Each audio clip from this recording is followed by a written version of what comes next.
Hello साथीहरू, आज चाहिँ हाम्रो चटपटे खाने प्लान भएर चाहिँ यहाँ माइली भान्जीले खुर्सानी काट्दै हुनुहुन्छ चटपटे बनाउनको लागि। अनि यहाँ धनिया काट्दै हुनुहुन्छ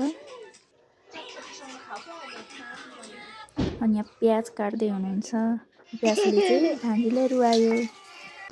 मम्मी म चटपटे बनाउँदिन। हेरेर हो मम्मी म चटपटे बनाउँदिन।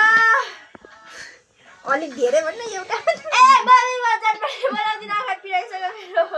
यहाँ चाहिँ चाउचाउ प्याज खुर्सानी धनिया र सबै मसलाहरू लगाइसक्नु भएको छ र उहाँ चाहिँ आलुलाई काट्दै हुनुहुन्छ। चटपटे मसला हो नि मेरो आन्टी यहाँ चाहिँ भुजालाई लगाउँदै हुनुहुन्छ। सबै कुरा लगाइसकेपछि चाहिँ मोल्दै हुनुहुन्छ। हेर्न सक्नुहुनेछ हाम्रो आजको चटपटे।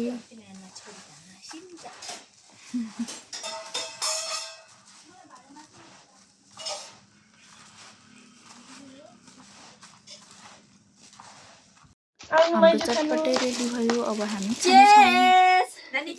बाई बाई साथीहरू।